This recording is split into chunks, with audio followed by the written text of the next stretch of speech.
Hello guys, and welcome to a new Steel Division video today by me, Vulcan. Today I have for you the first of many battle group overviews today, and in this one I'm going to be looking at my third armoured deck. Now, since I've been using this deck quite a lot recently, I feel that I've really come to know it very well, and I thought that it would be a great idea to run through it whilst I had a lot of the thoughts on the deck in my head. There will be a few things that I might recommend changing in my own deck that I haven't already as we talk through them, but I'm basically going to go through each section briefly and talk about why I choose specific units and which units complement other units. So that's basically what I'm going to be doing, and hopefully you guys will find this useful. So this is the third armoured deck, and you feel free to just completely copy this deck if you want to use it. I will obviously be discussing as well like how I use the deck, so if you take that information you should be able to use it yourself. If we jump into Recon first of all, in phase A I've just got the Recon with the Recon 30 cals, and I don't really take scouts. Scouts are great because they're 4-man squads, but I really like to have this little Jeep 30 cal. The Jeep 30 cal provides 7 HE power, rate of fire of 258 rounds per minute, and if you can keep it amongst your half tracks when you're pushing forwards, it can actually be quite effective. Also, like a Recon squad, I generally don't see the reason why you need a 4-man Recon squad. Generally, you know, like a 2-man Recon squad is going to be harder to see, so it allows it to provide its Recon information a lot more effectively without actually being spotted. Scouts are great for like towns, and that's why I have them in like phase B. So early on, you're not generally going to be having your Recon in towns. You're going to have it in like random hedgerows just to provide information. That's why I've got them in phase A, and then in phase B, I've got the scouts with the M3 scout car to provide Recon in phase B for when I get into towns and have more sort of defensive positions going on. That's when scouts really come into play. Also, this M3 scout does have 2 front armor on one side and 1 rear armor with a 50 cal on the top of it. So yeah, definitely comes in useful. This M8 Greyhound, incredibly important for phase A. Really fantastic Recon. Does have a 30 cal and a 50 cal, as well as the 3 HE on its main gun with the 7 AP. So a really nice all-round Recon vehicle to bring in from the start sometimes, but not always. It depends on the map, honestly. If we move on to infantry, it's pretty standard in infantry. I just go for the armoured rifles with the half tracks alongside the armoured leader in the half tracks. Just basically 2 squads of armoured rifles with the armoured leader. And at the start what I do is just 1 squad of armoured rifles with 1 squad of armoured leader. And I'll do that maybe 3 times and use up all of the armoured leaders at the start. Then it's just a matter of keeping the armoured leaders alive. So just don't use them for combat. Just use the armoured rifles for combat and bring up reinforcing armoured rifles. Never use like your armoured leader to attack. That's basically what I do in the game. I don't have any machine guns on this deck. I kind of think they're completely pointless, especially considering you have so many half tracks. I just take the larger infantry squads, and in phase B again more armoured rifles, and then I've got a card of armoured LMG rifles, just to sort of take the position of, for example, a machine gun. So I'm going to be using armoured LMG rifles instead, and generally more of a defensive unit. Anyway, moving on to tanks, this is probably the most important part of this deck. Obviously it's an armoured deck, but these M5A1s, they are incredible. Definitely take both cards of the original variants, the M5A1s. You can get 3 cards of them to bring in 6 of them at the start of the game. And honestly, I've always been tempted to do that. Maybe drop a card of Jumbos and bring in even more Command M5A1s at the start, just because they are so strong at the moment. But I think 4 is generally enough, and I don't find I use more than 4 before phase B. And then in phase B, you are starting to bring in the Jumbos. So definitely take both cards of the Jumbos in phase B. And then I would also suggest bringing in the Command M4A1, just in case you lose your M5A1s early on. The M4A1 command tank is actually pretty decent. I do have a card of M4A3 with a 75mm gun, and I'm not entirely sure why. Honestly, I could probably replace that for some more command M4A1s or even another card of M5A1s in the start. But I think generally it's sort of like a mid-range. If the enemy aren't using anything particularly heavy and you don't want to splash out the cash onto a jumbo, like an M4A3 is like a reasonable sort of choice, I guess. And then in Phase C, definitely take more cards of jumbos, because the M4A3s with the 76mm guns just aren't really worth it, in my opinion. The jumbos are just so much better. Like, the armor on the jumbos allows you to get closer than the M4A3s, and eventually what will happen is the jumbos will outscale the M4A3s in terms of AP, because as obviously the jumbos get closer, they get higher AP value, and they have the armor to prevent the enemy from doing the same to them. If we move on to the support tab, we'll have the supply in Phase A. So get the GMCs in Phase A, like, they are very much needed. If your infantry starts to run out of ammunition because it's been in a defensive position for a while, you need these guys to resupply them. Also, they resupply mortars, resupply your tanks with ammunition and so on. And the 50 cals from the half tracks can often run out if you're using them a lot. I've also got the Scots in there here. I don't particularly use the Scot too often, but it's definitely got its place in this deck, because it provides basically it's basically a HE tank, a high explosive tank with really good anti-infantry capabilities. The only reason it struggles sometimes is because if it bumps into anything with AP, then it'll die.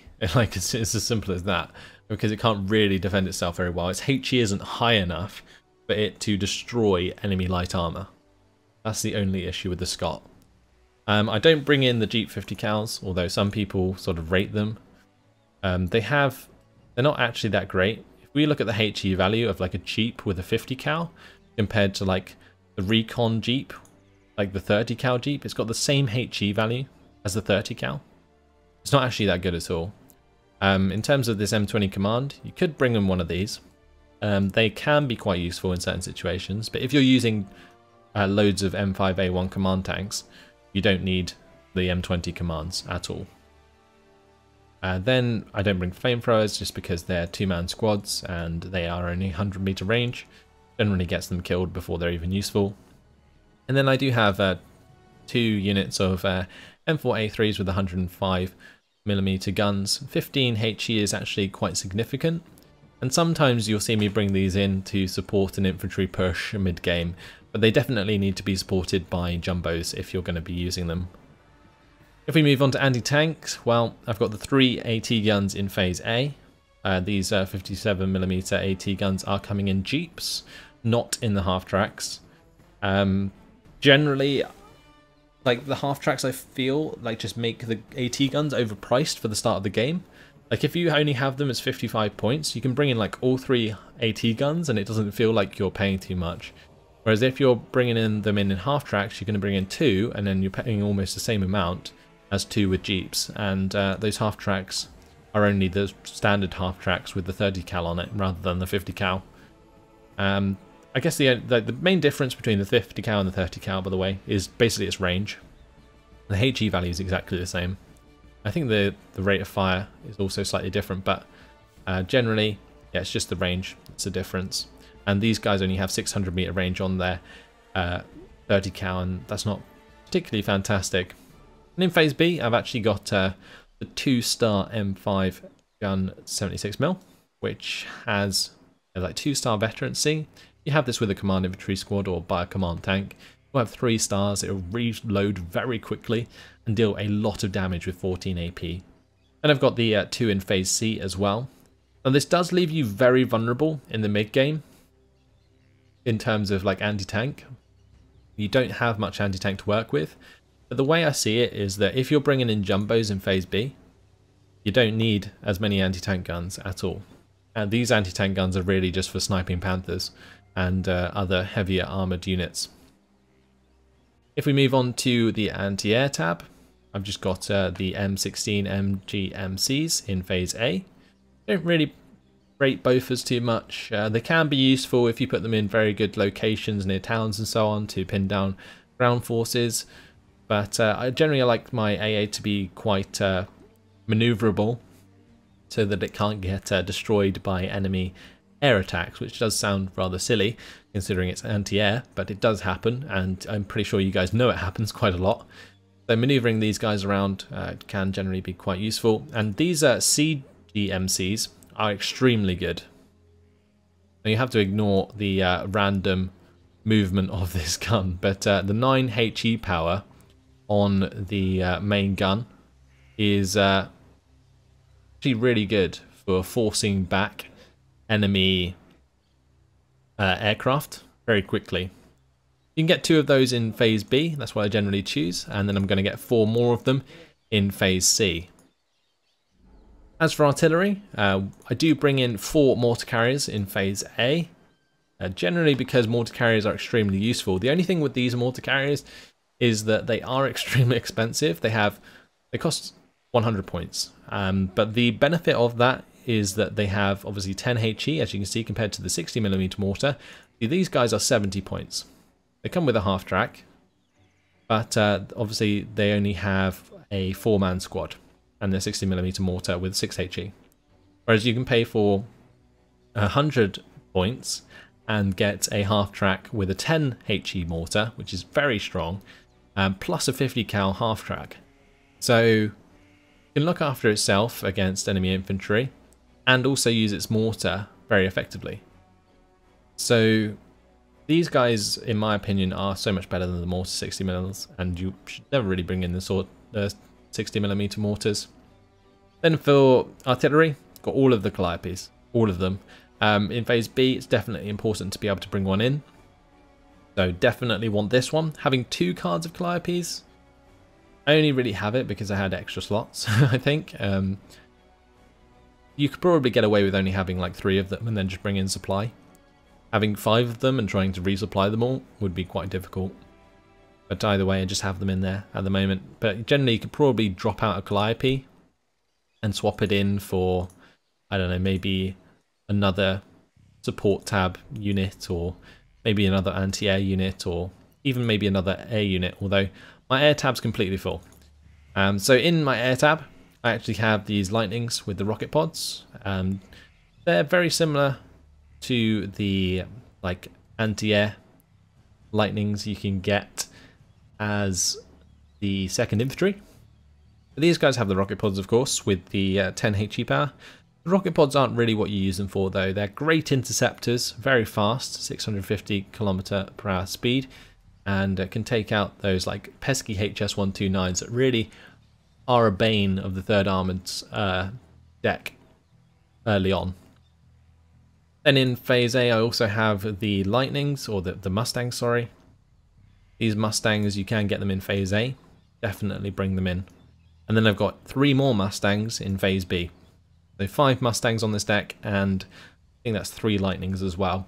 And it's pretty much the air tab on this deck, I feel, is primarily for killing enemy aircraft and providing cover for your tanks on the ground. You could choose to bring in possibly a P-38 Lightning bomber instead of maybe one of the cards of Mustangs, but I don't feel like the bombers are generally worth it on this deck because you have tanks to do all the work for you. So that's about it for my deck. If we just go back, I'll talk about how these units complement themselves.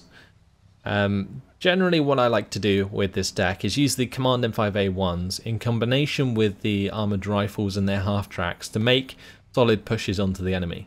Then you're going to be supporting those with your mortars, and you probably want to bring in all 3 of your AT guns at the start of the game. Yes, they're probably going to get rocket striked by enemy aircraft, but in general you can get away with keeping them alive for the majority of the game. As you move on throughout the game, as soon as you get to phase B, you want to be bringing out jumbos and also this Calliope. That's extremely important. And then you can obviously back up with more infantry where you need it, and you can bring in more Recon where you need it as well.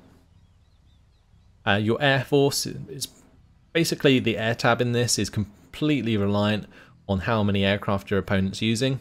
The more aircraft they are using, the more you want to save up points to bring in multiple Mustangs at the same time. You never want to bring in just one Mustang because it'll probably get shot down. And bring in multiple Mustangs, so save up for like 2 or even 3 Mustangs, and then just have them control the sky for you. Really make them worth it. And that way you can then continue your oppression on the ground with your heavier units like the Jumbo. Now if you're having trouble dealing with Panthers and other heavy armour, that's where these AT guns come into play. The Phase B and Phase C 76mm AT guns. Keep them next to Command Infantry and Command Tanks, and they will pay dividends. They really will. 3-star veterancy will give them so much more rate of fire, so much more accuracy, and they will just be popping enemy heavy armor left, right, and center. Cover them with the Calliopes. Make sure you counter battery enemy artillery with them, and you should be good to go. And don't be scared to get your M5A1s down and dirty in the hedgerows, alongside the M8 Scott maybe, if you need it. And then just make sure that those hedgerows are clear with infantry before you push them in. And that's pretty much job done. Recon at the start, M8 Greyhound should be fine to bring in sort of midway through Phase A, just to sort of support your M5A1s if there isn't anything heavy on the field. If they're bringing up something heavy like a Firefly, sometimes I tend to delay bringing in an M8 Greyhound because it will just get picked off, and in that case I'll probably end up bringing in some sort of AT gun instead to counter that. You can also try and just pin down the enemy heavy tanks early game with lightnings as well, but that's really up to you. Either way, that's pretty much my battle group overview. Hopefully you guys found this helpful, going through all the units. I plan to do this for some of the other decks as well. I'm not going to go into any of the unit statistics very specifically, just because the unit statistics might change as they try and balance the game. But in general, the deck and how you use it should stay the same. So hopefully you guys have found this useful. Thanks for watching, and I'll see you in the next one. Goodbye.